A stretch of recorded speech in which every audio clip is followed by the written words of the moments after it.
ثم الصلاة والسلام على سيدنا ومولانا أبي القاسم محمد وآله الطيبين الطاهرين المعصومين ولعنة الله على أعدائهم الملعونين من يوم عداوتهم إلى أبد الآبدين. أما بعد فقد قال رسول الله صلى الله عليه وآله وسلم: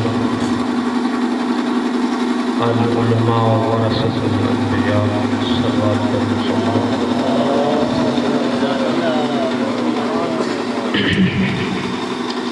میرے واجب الاحترام سامعین کرام اور سامعین کرام تشریف فرما ہے، ہم سب کے حوالے سے حضور اکرم صلی اللہ علیہ وسلم نے ذمہ داری کو بیان فرمایا ہے۔ ہم ہی وہ لوگ ہیں جن کو حضور اکرم فرما رہے ہیں کہ یہ لوگ انبیاء کے وارث ہیں۔ تو انبیاء کی میراث کیا ہے؟ انبیاء کی میراث فقط حقوق نہیں ہے بلکہ ذمہ داریاں بھی ہیں۔ علماء کرام ہم سب کو متوجہ ہونا چاہیے کہ ہم کس مقام پر بیٹھے ہوتے ہیں۔ ہم اس مقام پر بیٹھے ہوتے ہیں جو مقام انبیاء کا مقام ہے۔ ہم محراب مسجد میں بیٹھے ہوتے ہیں۔ ذرا توجہ کرو کہ اسلام میں یہ جو خاص نام دیے گئے ہیں ان میں بھی بہت زیادہ فلسفہ ہے، بہت زیادہ میسج ہے، پیغام ہے۔ ہم کہاں بیٹھے ہوتے ہیں؟ محراب مسجد میں، اور ہمارے پیچھے ہمارے محلے کے لوگ بیٹھے ہوئے ہیں، گویا وہ ہمیں اپنا لیڈر بنا کر اپنے سامنے بیٹھاتے ہیں۔ اور مسجد کا وہ مقام جہاں ہم بیٹھے ہوتے ہیں اس کا نام ہے محراب۔ محراب مفعال کا صیغہ ہے، مفعال ظرف ہے، ظرف مکان ہے۔ تو یہ محراب ظرف مکان ہے۔ یہ کون سا ظرف مکان ہے؟ یہ وہ مقام ہے جہاں ہم شیطان سے جنگ کر رہے ہوتے ہیں، حرب کر رہے ہوتے ہیں۔ تو ہمیں سوچنا چاہیے کہ جہاں ہم بیٹھے ہیں ہمیں اس کائنات کے سب سے بڑے دشمن کا سامنا ہوتا ہے۔ شیطان کا ہم مقابلہ کر رہے ہوتے ہیں، شیطان سے ہم جنگ کر رہے ہوتے ہیں۔ جب ہماری شیطان سے جنگ ہو تو ہمارے پاس کون سے اوزار ہیں جن سے ہم شیطان کو شکست دے سکتے ہیں، شیطان کو ہرا سکتے ہیں، شیطان کو مغلوب کر سکتے ہیں اور دین اسلام کو غالب کر سکتے ہیں؟ تو ہمارے پاس وہ اوزار کون سے ہیں؟ وہ اوزار نماز ہے، وہ اوزار قرآن مجید ہے۔ کہیں وہ تیر و تلوار سورہ فاتحہ بن کر آتی ہے، کہیں سورہ بقرہ ہے، کہیں سورہ رحمان ہے، کہیں سورہ یاسین ہے۔ یہ سارے ہمارا سلیبس ہے۔ اسلام ہماری کلاس ہے اور اس کلاس کا سلیبس قرآن ہے،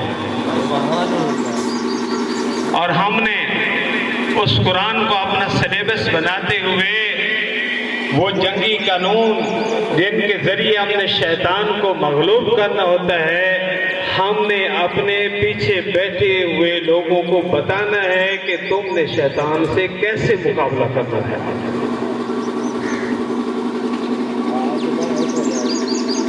نماز کی اہمیت، روزہ کی اہمیت، حج کی اہمیت، یہ اصول دین، یہ فروع دین، یہ سارے ہمارے اوزار ہیں، اور ہمیں اپنے پیچھے بیٹھے ہوئے لوگوں کو یاد بھی کروانے ہیں اور انہیں کہنا ہے کہ ان عقائد کو اپنی عملی زندگی پر لاگو کرو۔ یہ نہ ہو کہ زبان پر تو ہماری توحید ہو، زبان پر تو ہماری نماز ہو، زبان پر تو ہمارے حج کے آواز ہو، زبان پر تو ہم تمام اسلامی سلیبس کو بیان کر رہے ہوں، لیکن عملی طور پر ہم بالکل بے عمل ہوں۔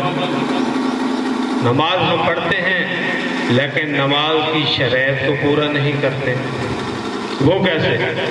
نماز پڑھنے تو چلے گیا کہ لوگ کہیں گے کہ یہ کتنا برا ہے کہ نماز بھی نہیں پڑھتا۔ اب مصلی عبادت پر پہنچ گیا، اب لباس وہ ہے جس میں نماز صحیح نہیں ہے، تو نماز پر جانے کا کیا فائدہ ہوا؟ نماز باطل۔ اگر لباس وہ ہے جو مباح نہیں ہے تو کیا اس سے نماز ہو سکتی ہے؟ نہیں ہو سکتی۔ روزہ رکھا ہے، روزے کے لیے اسباب وہ ہیں کہ اپنے چچا زاد بھائی کی زمین پر قبضہ کیا ہوا ہے، اسی زمین سے ہم خوراک حاصل کر رہے ہیں، اسی زمین سے ہم پانی نکال کر پی رہے ہیں، پھر روزہ بھی پورا مہینہ رکھ لیا ہے، تو میرے دوستو کیا وہ روزہ ہمیں چھڑا سکتا ہے؟ نہیں چھڑا سکتا۔ حج پر ہم جا رہے ہیں لیکن حج پر جاتے ہوئے پیسے اپنے نہیں ہیں بلکہ سود کے پیسے ہیں، پیسے اپنے نہیں ہیں بلکہ لوٹ مار کے پیسے ہیں، تو کیا ایسا حج مقبول ہے؟ ایسا حج ہرگز مقبول نہیں ہے۔ تو میرے دوستو ہر چیز کی کوئی نہ کوئی شرائط ہوتی ہے، جب تک ان نیک اعمال کی بھی شرائط پوری نہ ہوں تو وہ نیک اعمال نیک نہیں رہتے۔ تو ہمیں اپنی قوم کی اصلاح کرنی ہے، ہمیں اپنے مقتدیوں کی اصلاح کرنی ہے۔ جب بچہ ہمارے سامنے بیٹھا ہوتا ہے تو آپ دیکھیں کہ انسان کی سب سے قیمتی جو متاع ہے وہ اس کا ایمان ہے، اور ایمان کے بعد جو قیمتی چیز ہے وہ انسان کی اولاد ہے۔ اولاد ایک ایسی چیز ہے جس سے انسان بہت زیادہ محبت کرتا ہے، اولاد کے لیے اپنی جان بھی قربان کرتا ہے، اولاد کے لیے اپنا مال بھی قربان کرتا ہے، اور ایمان آپ جانتے ہیں ایک ایسی چیز ہے جس پر اپنی اولاد کو بھی قربان کر دیتا ہے۔ تو اسی ایمان کو حاصل کرنے کے لیے، اسی ایمان کے نور کو اپنے بچے کی زندگی میں داخل کرنے کے لیے یہ تمہارا مقتدی، تمہارے پیچھے نماز پڑھنے والا تمہارے سامنے اپنی اولاد کو پیش کرتا ہے، اے ہمارے پیش نواز، اے ہمارے رہبر، ہمیں نور ایمان سے منور کیجئے۔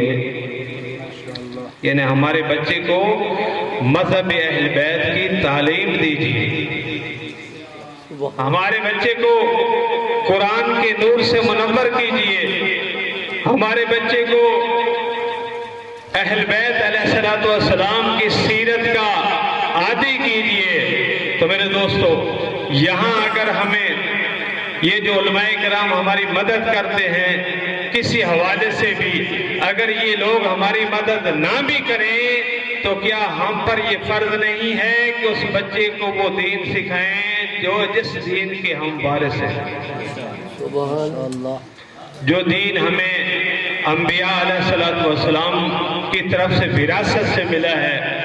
یہ تو ہماری خوش قسمتی ہے کہ لوگ ہمیں پروٹوکول دیتے ہیں، لوگ ہمیں تنخواہیں بھی دیتے ہیں، لوگ ہماری عزتیں بھی کرتے ہیں، لوگ ہمارا احترام بھی کرتے ہیں، پھر اپنے بچے بھی ہمارے پاس بھیجتے ہیں کہ ہمارے بچوں کی تربیت کرو، ہمارے بچوں کو دین اسلام کے نور سے منور کرو، ہمارے بچوں کو قرآن مجید کی تلاوت سکھاؤ، ہمارے بچوں کو قرآن مجید کے مفاہیم سکھاؤ۔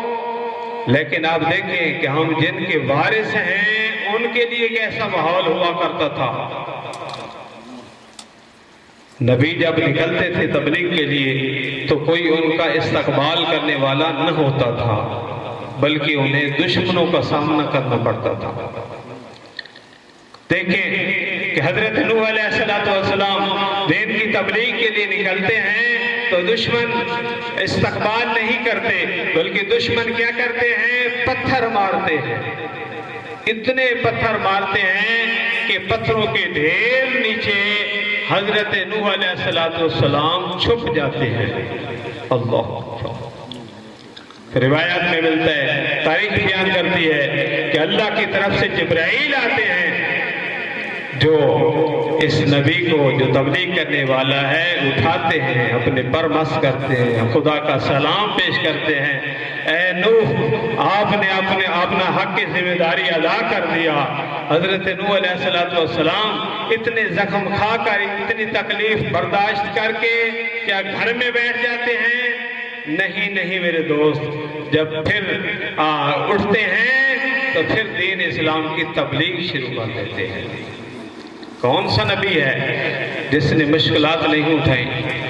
ہر نبی مشکلات اٹھاتا رہا، ہر نبی دین اسلام کے لیے بہت بڑی مصیبتیں برداشت کرتا رہا، ہر نبی نے اپنی آزمائش اور امتحان کو کامیاب کیا، حتیٰ کہ حضور اکرم صلی اللہ علیہ وآلہ وسلم کا دور جب آتا ہے تو آپ دیکھیں جب حضور اکرم بھی تبلیغ کے لیے نکلتے ہیں تو بہت ساری مشکلات سامنے آ جاتی ہیں۔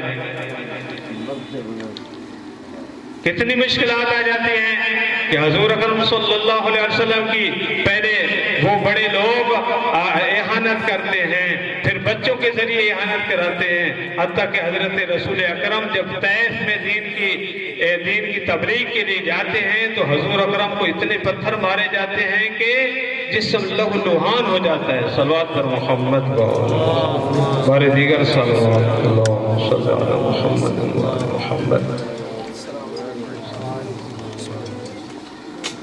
تو میرے دوستو آگے صاحب مزید اس پر تفصیلاً گفتگو کریں گے، آخری جملہ کہہ کر آپ سے اجازت چاہتا ہوں۔ تو میرے دوستو حضور اکرم صلی اللہ علیہ وآلہ وسلم کا جسم لہولہان ہو جاتا ہے، حتیٰ کہ تاریخ بیان کرتی ہے کہ حضرت کے نالین مبارک تک خون پہنچ جاتا ہے۔ اللہ کی طرف سے حضرت جبرائیل آتے ہیں اور فرماتے ہیں اے اللہ کے پیارے حبیب، خدا کا یہ پیغام ہے، اگر تم چاہو تو میں ان دونوں پہاڑوں کو آپس میں ملا دوں اور ان سرکش لوگوں کو نیست و نابود کر دوں، لیکن حضرت فرماتے ہیں اے جبرائیل میری طرف سے یہی جواب ہے کہ مجھے رحمت للعالمین بنا کر بھیجا گیا ہے، عذاب کے لیے نہیں بھیجا گیا۔ تو میرے دوستو ہمیں بھی ایسا آسن کردار نبھانا چاہیے، ہمیں اپنی ذمہ داری کو سمجھنا چاہیے کہ ہم جس مقام پر بیٹھے ہیں اس مقام کی جتنی ذمہ داریاں ہیں، چاہے ہمیں کوئی سپورٹ حاصل ہو یا نہ ہو، ہمیں اپنے اخلاقی طور پر اپنا فریضہ سمجھ کر اپنی ذمہ داری کو آسن طریقے سے نبھانا چاہیے۔ دعا کرتے ہیں خداوند عظیم ہم سب کو اپنی ذمہ داریاں نبھانے کی توفیق عطا فرمائے۔ السلام علیکم ورحمۃ اللہ وبرکاتہ۔